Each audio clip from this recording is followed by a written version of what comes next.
Hello, welcome back to What Bike Next, the series in which I, Michael Mann, go head to head with him, Simon Hargreaves, as we try and find a BikeSocial member their perfect next bike.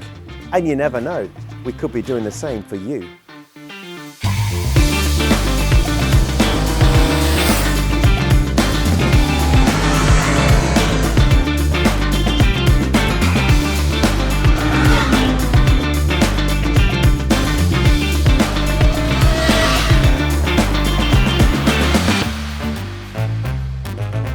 Thank you to Pirelli for helping us make this episode. Will you join us at the Superbike factory here at Donington Park, where we are going to be trying to help a BikeSocial member, Leonie Blakely, to find her next bike. And here she is, as if by magic. Leonie, welcome. Welcome to What Bike Next, and thank you for entrusting us with your, potentially your next bike. Leonie, could you tell us a little bit, first of all, about your biking history? Where did you start? What do you currently ride at the moment? And what are you looking for? I originally started riding when I was 12 on an RS 100 Yamaha, so that gives you an idea of the world. I now ride a Multistrada 1200, and I love it, but the time has probably now come to make the changes to something potentially a little bit lighter, so I can commute on it a little bit more easily, but can continue to tour on it and goes for rides out on days and things like that, and it becomes a bit more of a multi-purpose. Okay. Not quite sure how to put this. Multistrada 1200 is a big bike. It is. And how tall are you? 5'3.5". How does that work? I think people will be interested to find out. I've got a small frame, so it helps that it's sort of a tall rider, and it helps that it comes towards me from a handlebar point of view. Oh, okay, so close, so you're not stretching when you go to full lock. Yeah, exactly, and also visibility at junctions, it's really helpful for that.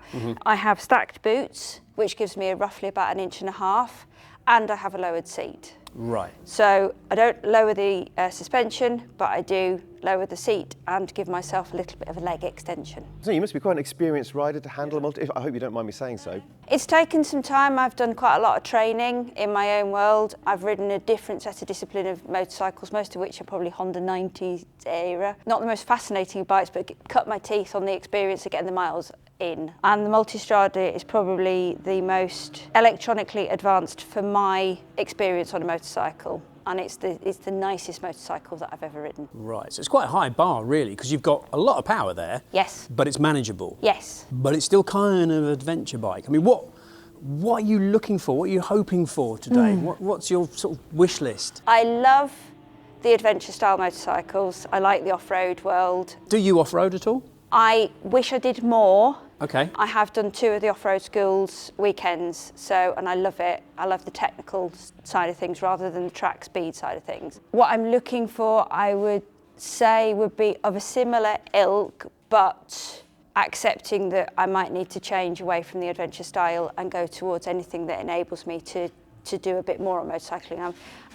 I feel a little, not restricted, but I don't feel comfortable commuting on my Multistrada at the moment. How many miles do you do in terms of your commuting and your overall in a sort of an annual basis? All in mileage, it's probably about 1,500 miles a year, but of that, motorcycling is probably more like 4,000, because I do a couple of tours a year. So you're looking to do whatever you end up with potentially from here, you're looking to tour and commute on it, and so there's a lot of variety of riding there. So you want something a bit lighter, something a bit more manageable. What about the power? Are you concerned about it still having the 1200's power? Or? Never going to ever touch anything like the 1200's power. I'm a very gentle motorcyclist, so quite happy to come down in engine if that was the right thing to do, what have you, give that flexibility, but still have some power to be able to tour on it and have some luggage. In terms of engine characteristics, have you anything in mind about, I don't know, number of cylinders, layout of cylinders, the amount of torque, power? I'm not good with something that you have to rev hard, so for me, not an inline 4. Okay. I very much enjoy anything that's a really torquey motorcycle, torquey engine. V-twin, I love. It really satisfies the low down grunt that I really like. Is there anything that's a deal breaker? Is there anything that's like, I definitely do not want?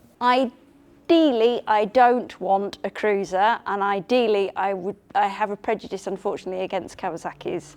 So I would yes, it's just my history.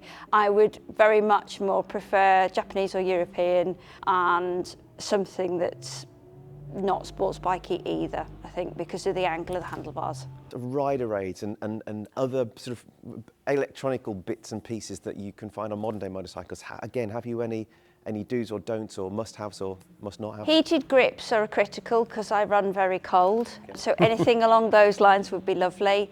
But electronic aids, I've never had them, so I'm not going to miss them. The Multistrada, as I say, is the most electronically refined bike that I've ever ridden. Will you be carrying any pillions or luggage, anything like that? Luggage, yes. Luggage, yes. Right, okay. And I suppose the final question is, how much are you looking to spend?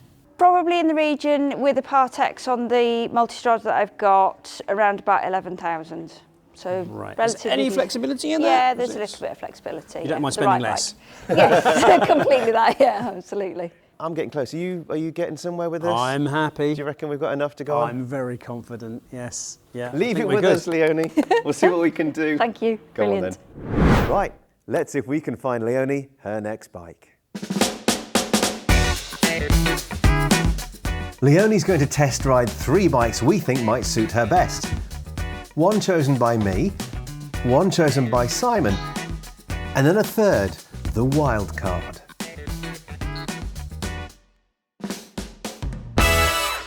Then at the end, we're going to find out which bike Leonie prefers. And we'll hopefully have answered the question, what bike next?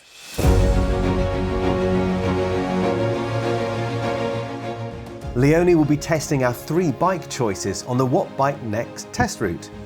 On an hour-long loop taking in the twisty roads of South Derbyshire, a mixture of A's and B's, in town and out. Plenty of riding for Leonie to get a feel for her next bike.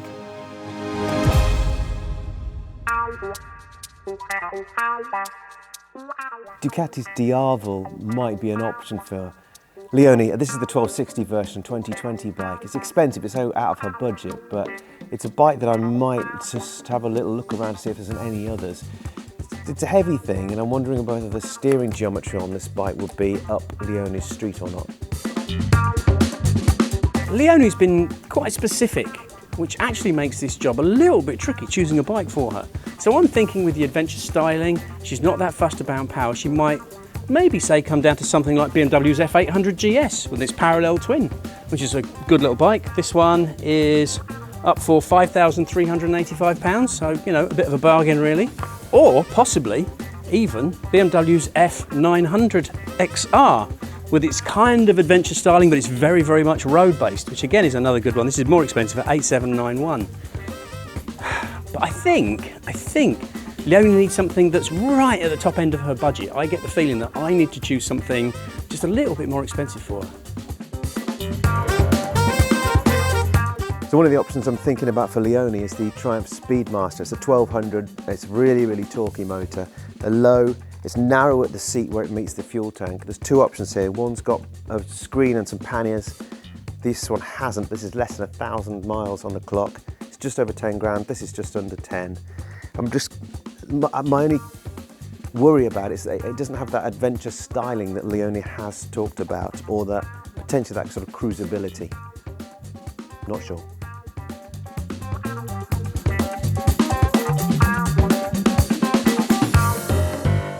Right, Leonie, we almost don't need to take the covers off there because I think I've already won. Have you got any idea just looking at it? What are you thinking? I might have a small idea, yes. Should we get the cover off and have a look? Yeah. God, there's so much on this bike, it's actually hard to get the cover off. Ta-da, there we go. What do we think? First impressions are good. Okay. Yeah. Nice narrow seat, so I'll be able to get on it, no problem. Very my style in terms of the adventure stuff. Quickly run through the spec. So clearly it's a Triumph Tiger 900 GT Pro. Okay. This one's up for 9,500. It's got 14,000 miles on it. Okay. Which is pretty good because I think they're about 13 brand new, I think, which is maybe a bit more than that. This comes absolutely loaded with everything. So not only have you got heated grips, you've got heated seats as well. Yeah. You've got your top box. Somebody has thoughtfully extended the screen for you. You have cruise control. I think you have sort of semi-active at the rear, or it's kind of adjusted, it's semi-active preload, I think. I'm not sure, I can't remember. But it's got some electronics on it. The only concerns I had, there were 2. One was the seat height, adjustable, 840 to 820 mil. We'll check, that's the low setting there.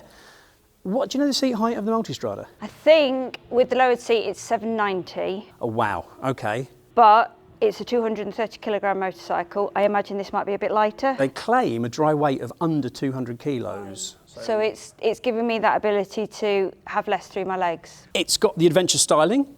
I mean, it's not a rally, which is a bit taller, but, you know, probably with a 19-inch front, that's a better road dynamic. Yeah, I mean, man, it's all there. Cool. What do you think? Are you? Yeah, no, I'm excited. Was this in your head as a possible? It's certainly one that I have seen a few people out there who are similar dimensions to me, and I did look at and thought, yes, that's certainly something that's within my ballpark. Yeah, absolutely. Okay, I was really confident. I was thinking, you look at it and go, that's the one. Oh, okay. Engine characteristics might be it depends how it pulls. Have you ridden a triple before? No. I haven't. And this one has got, of course, the T-plane crank. Okay. Slightly wonky, gives you that kind of lumpy, low-down vibe, which I thought you might appreciate. Very much. Because you don't want high revving stuff. Yeah. I think we should go for a ride and see what you think. Absolutely, definitely. Let's do it. Cool. Well, let's see how Leonie gets on with that Triumph Tiger and its 3-cylinder T-plane crank.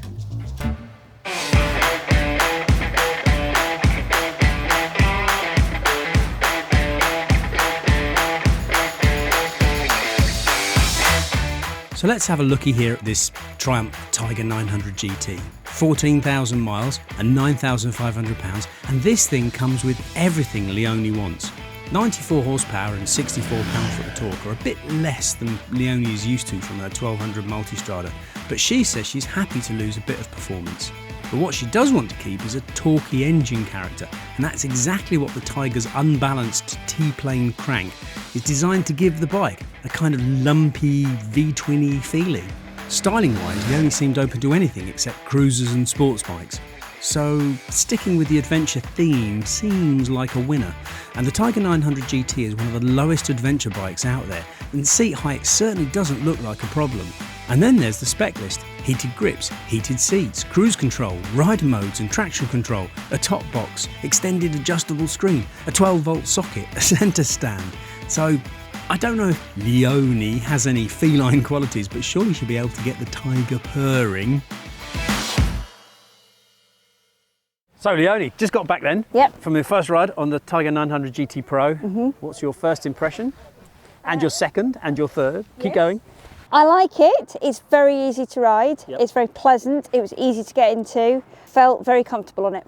Okay, easy to get onto? Yes. Seat height is lovely, really nice. Notice you were getting your feet lower than you were on your Multistrada this morning. Yeah, that's good. Touching the ground, which was nice. Yeah. Okay. First time you've ridden a triple, isn't it? How did you get on with the 3-cylinders? In comparison to what I'm used to, a lack of torque. So I noticed that going into corners, I had to brake more than actually just rolling off the throttle. So different in a different way. I was hoping there'd be a more enthusiastic reaction. Come on, was it? It's very easy to ride. It's a little bit bland. So that's the only thing. It's dead easy. I got very comfortable on it very quickly. But it's one of those things, does it command a second look? I'm not entirely sure that it does. What about the look? Sorry, we'll have a deep dive later, but just quickly, top line, the looks of the bike, because we haven't mentioned that really. I like it because it's still the adventure style motorcycle. I enjoy that side of things, and I like the ruggedness of it, yes. Oh, okay, so that's not all bad. Okay, we'll have a deep dive later on then, and we'll talk a bit more about it. But I guess... Yes, come on then, let's go and try option number 2, which is mine. Yes, let's go inside. Excited. Yeah. But what if Leonie doesn't want a Triumph Tiger? Okay, on to bike number 2. So it's my choice now, Leonie. What do you think? Any thoughts, any ideas? So far, nice and low. Yeah. So yeah, and it looks quite compact, but let's... Well, it's like Christmas Day, isn't it? I think I'm more excited than you are. Right, so we have a go. Last time I hooked this over the right. Ah, okay. Well, that's a good noise. I have some experience of one of these-ish. Okay, tell me more. Off-road school, any of the GS sort of range in the BMW world. So yes, I quite like the look of this. I'm a little bit concerned possibly from a touring point of view. Okay. Because it's very naked, but there's things that can be done about that. I'm intrigued, yes. Well, it's the BMW R1250R. Okay. So this is the naked GS essentially. It's a 2020 bike, just over 3,000 miles. Okay. And it's just over £10,000. Oh, okay. I reckon you can negotiate that down. It has the extra screen, because I know you talked about touring, so that was a bit of a selling point for me, and it's top box ready as well, which is an extra. It's the sport model, which I think nowadays is SE, but it means it's got the dynamic pack and the sport pack, so you've got things like quick shift. Okay. And heated grips, hooray! Hey, very much needed. It has an 820 seat, I think that is. Okay. There is a 760 version available as a BMW official accessory. Okay.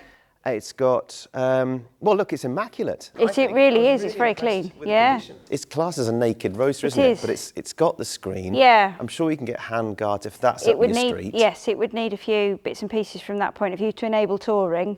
But yeah, no, I think it's a very good start. It's intriguing. I would certainly be very happy giving it a try and seeing how it goes. Yeah. Boxer twin, I think that's another important fact. It's got loads of torque, loads of bottom end. Yeah. It's got more torque than your Multistrada. Yes. I looked that up. 106 foot-pounds versus 100, I think, on yours. 136 brake horsepower, but you said that wasn't really relevant. No. Shaft drive. Mm-hmm. Nice and practical in some ways. 17 front and rear. Great handling machine. I'm desperate for you to go and try this because I reckon we're going to win with this one. Yeah. Okay, let's see how Leonie gets on with bike number 2, or will the BMW not have enough adventure about it?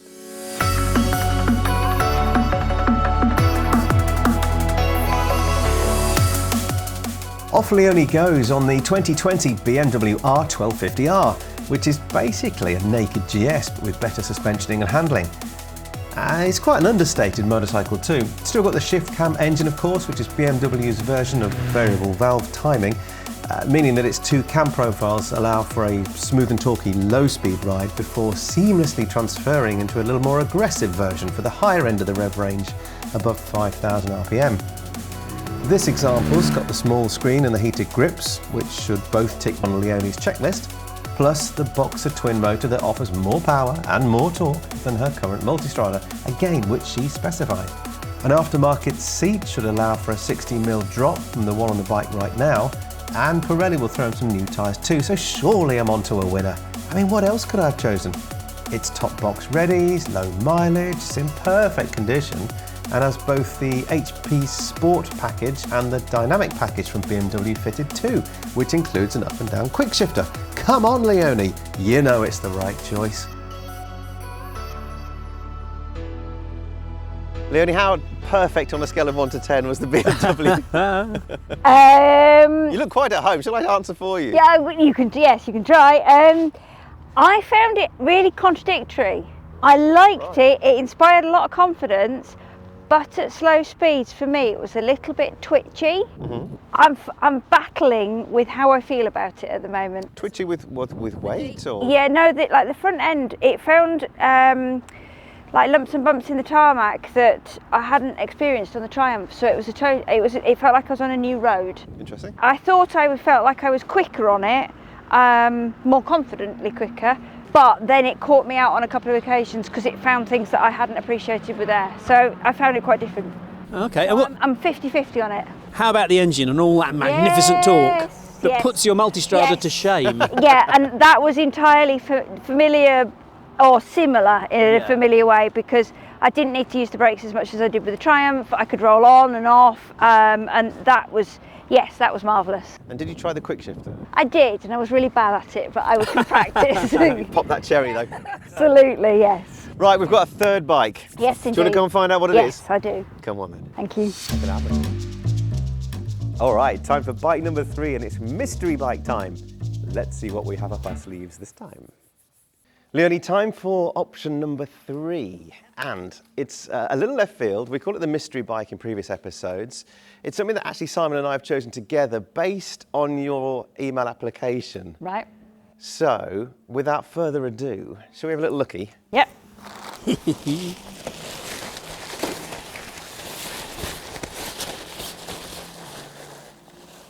Ta-da! What do you think? Oh, okay. Slightly left field? It is a little bit left field. It was on your list, but it is true enough, yeah. Brand new, 0 miles, Suzuki V-Strom 800 DE. Okay. New for this year. What do you think? It was on your list. Affectionately known as the P-Strom. The P-Strom, because it is a parallel twin, not the V-Strom. Yeah, absolutely. What do you think? What do you think? What do you think? You did put it down. I did put it down because it was one of the things I was looking at along with a couple of others. I'm slightly concerned as to how tall it is now, standing next to it, because I had not done that bit, but well, it's the very narrow seat, which will be helpful. Yeah. Now, the thing is, the price is 10,655, brand new, which is inside your budget. Yep. But as you've spotted, the seat height is outside your budget. Yes. It's 855 millimetres, which is a bit higher than you're used to, but it is narrow. They did make a point of saying that on the launch, that it's been wasted. Yes. And it's also, the weight is a little bit outside your budget as well. It's 230 kilograms. Oh, okay, so not dissimilar to the Multi then? No. No, okay. So that would be something I need to consider and try and use my tips and tricks when I'm riding it. Okay. Yeah. But it's brand new. It is. All shiny. A little bit trepidation with this one, but I'm happy to give anything a go and see what it feels like. Yes, when we get outside in the car park, when you go for a ride, and if you sort of like, if you're not happy with what we're, if you think, oh, not for me, then that's fine. There's tips and tricks I can use, and it's going to be a familiar weight, so I will just employ everything that I can put together to have a go and see what it feels like. Yeah, okay. I mean, spec-wise, it's not quite as well spec'd as our other two choices. Right. Because it is completely standard. So does this come with a... It does come with a quick shifter as standard. Okay. That's pretty cool. Heated grips? Sadly not. Okay. But hey, get some Oxford grips, you know. Yeah. Cool, all right then. Let's go for a ride, hey? Yeah. Let's go and test it out. Yeah, totally. Well, let's see if the V-Strom has what it takes to float Leonie's boat. So Suzuki's new V-Strom 800DE is a bit of a new bike curveball, but it's inside Leonie's budget. It's a bike she was considering, and so it seems like a good third choice. But there's a problem. At 855mm seat height, it's too tall for Leonie. It's not Suzuki's fault, the V-Strom is no taller than its contemporaries, and there is a low seat option. No, this is our cock-up. We called this one wrong, Michael.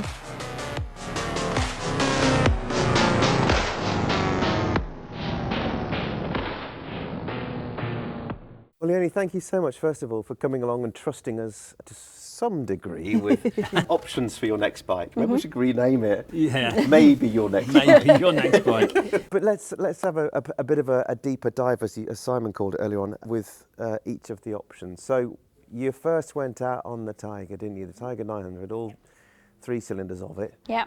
What were the good bits? It's easy to ride. It was nimble. It felt a lot lighter. It was very narrow, and it didn't feel as heavy as the Multi. So it was certainly something that you could simply get on and ride really quickly and easily. By nimble, you mean easy to steer, easy to manoeuvre? And manoeuvre. So slow speed manoeuvring was simple. Through junctions, it was easier. It just felt light to ride it. And through town, well, through villages when we're going at that really low speed, just creeping along. It was easy to use. Yes. And was the throttling all right? The actual control of the engine? Yeah, as I say, the only thing I didn't like or didn't appreciate I'd need to do, so therefore I missed it, was the lack of torque from the engine braking. So rolling off meant I had to brake rather than it gave me a deceleration through the engine. That's adapting to a different engine type, that's all. Because it's the 3-cylinder, it's a T-plane crank, it's a new thing for you completely. So you actually had a lot of new bike, didn't you, to get used to in a short space of time? Yeah, absolutely. I know you've never ridden an inline triple before, but because this has this T-plane unbalanced crank, did you notice that? I thought, going through the acceleration, it felt quite grunty, and it felt quite pleasant from that point of view. There was a lot of drive. It was just the opposite, the engine braking side. It was one way through the acceleration, yes, but deceleration, not so much. What about the height of the bike and the comfort and your comfort on it? Yes, I felt really good on it. The nimbleness comment also plays with the fact that it was a good fit in the way its slender design fitted me quite well. And I thought that was nice. And I mentioned out when we were out on the road how nice it was to actually have my feet, give or take, nicely planted on the floor. How that was a real benefit. Okay. So yeah. Yeah, and which is the benefit of them having two Tiger 900s. And there's the Rally if you want the taller suspension, and there's the GT Pro if you want the road suspension, which is a bit shorter. It's got a different front size wheel, hasn't it? Yeah, 19-inch front as well. So 820mm seat height, I think it is, on the low setting, if I'm not mistaken. Can't remember. Okay, so that's a benchmark. Yes, it is. Yeah, absolutely. What else do you like? Is there anything else you want to talk about that bike, about sort of how it fitted your criteria in terms of, I don't know, electronics or capabilities for touring or? Absolutely. Interestingly, the extra element of the screen was actually too high for me, so that's a real novelty for me. There's a little bolt on the top. Yes, absolutely. Sort of MRA style. Yeah, that was unnecessary for me, but beyond that, from a touring point of view, I felt reasonably comfortable thinking if I'd wanted to put panniers on it, and I wanted to tour with it, yes, it would do it all day long, no problem. And how about the commuting aspect of it? Because you said that was quite important to you. Do you think that a bike you can see yourself commuting on more easily than the Multistrada? Yes, because it's got that nimble feeling. So it's got legs, if you will, or however you want to describe it, for filtering through stationary traffic. Yes, I think it would be much more capable than the Multi. You're doing quite well here, I think. I feel like I can do quite well, but you're not fizzing. I'm not lit up by it, no. It does everything very well, to the point that I'd forgotten I was riding a new bike when I came back. That's a good thing. It could be, it could well be, yes. But I think as a motorcyclist, for somebody, I kind of also want the grin factor, and I'm not sure it quite gave me the full grin factor. I think if you're getting on a new bike, aren't you, for the first, or a different bike, you want to get back and go, whoa, I really like that. I want to go another go. I want to go more miles. And I'd forgotten that I was riding a new bike. It almost felt like I'd possibly got a higher bike while mine was in for service type thing. And it did have that. It does everything really well. And it just doesn't have that X factor or that special... That grin factor. Sauce, whatever that might be. Yeah. Special sauce, special Triumph Hinkley sauce.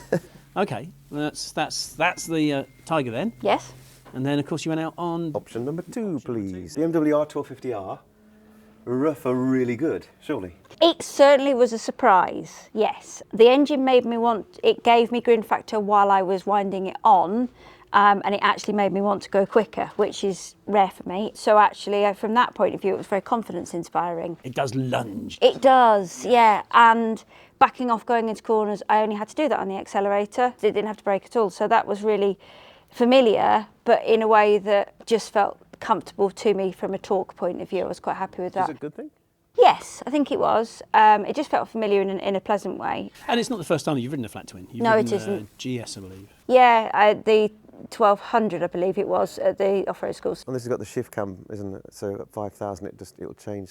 I suspect I didn't get there, but maybe, yes. It was nice to ride it. It felt powerful. There is just a question mark as to the suspension and how it's set up, how I felt it. Mm-hmm.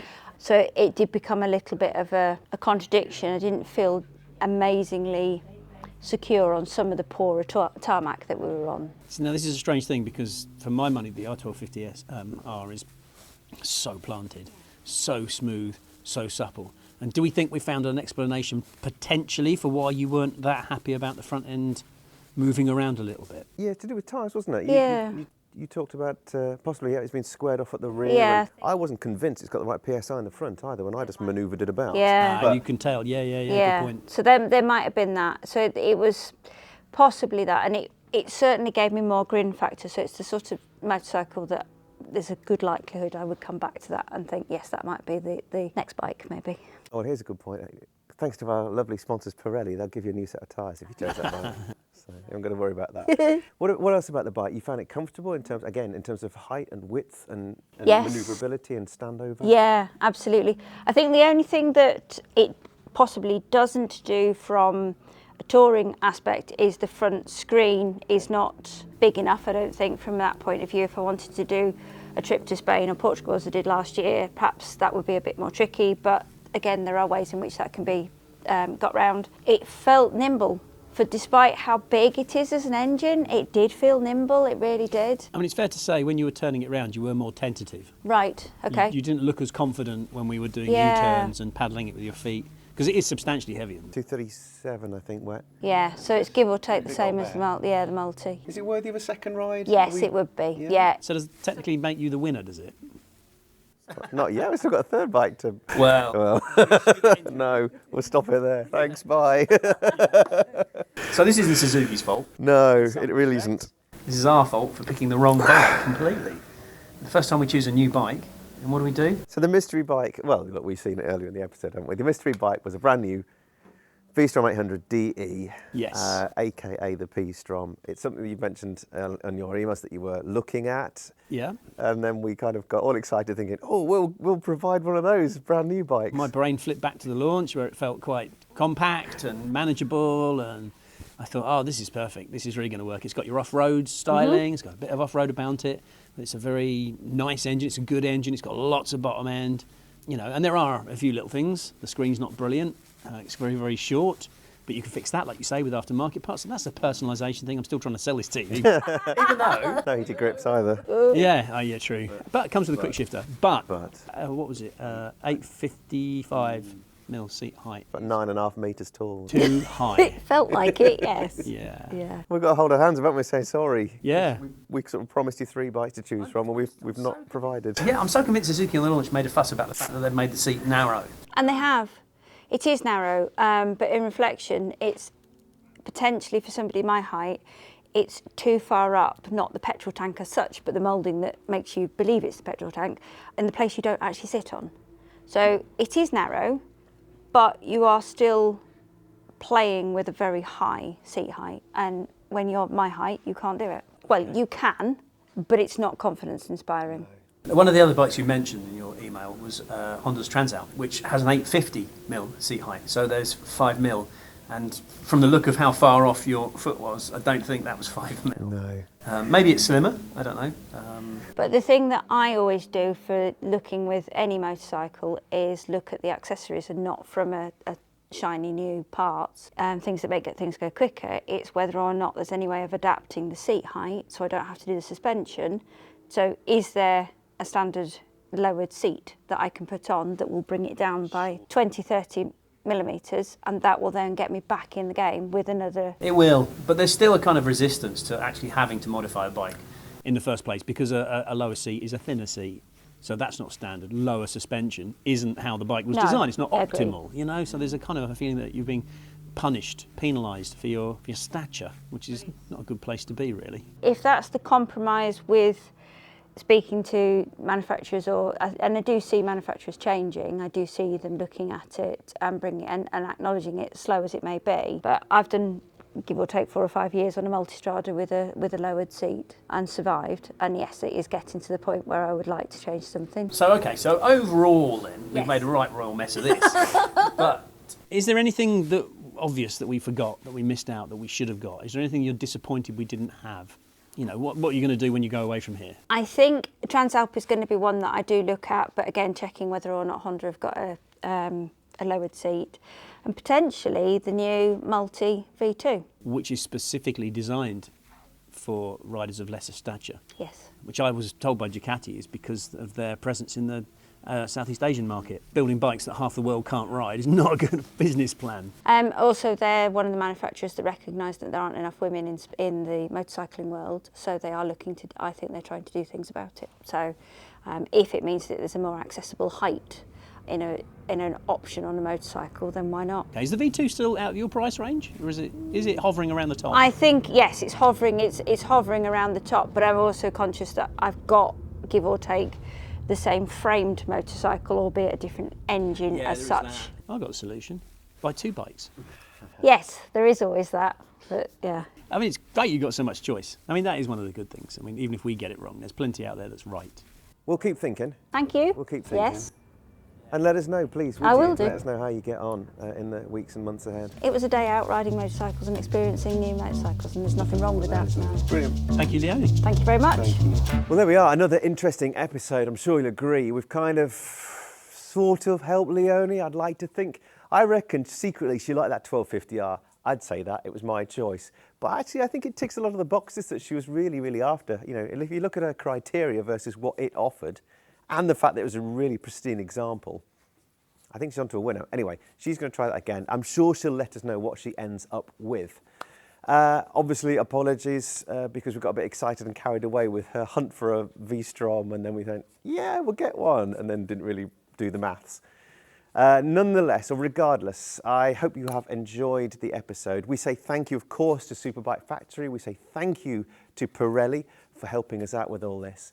If you'd like to get involved with a future episode, you need to be a BikeSocial member. And to do so, well, look, it's free. BikeSocial membership is free if you are a Bennett's customer. If not, it's £6 a month or it's £60 a year. Then send us an email, enquiries@bikesocial.co.uk. Leave your comments, thoughts, questions, theories, or any bikes that you'd have chosen for Leonie in the comments section below. Like we said, we've probably missed out on like 50 different ones we could have chosen. Again, hope you've enjoyed it, and we'll see you next time.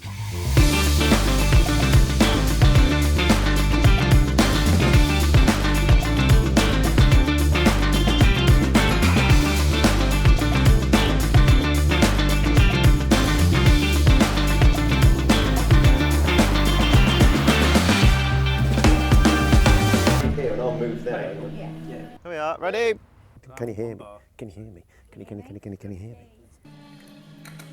Bum, bum, bum, bum, bum, bum.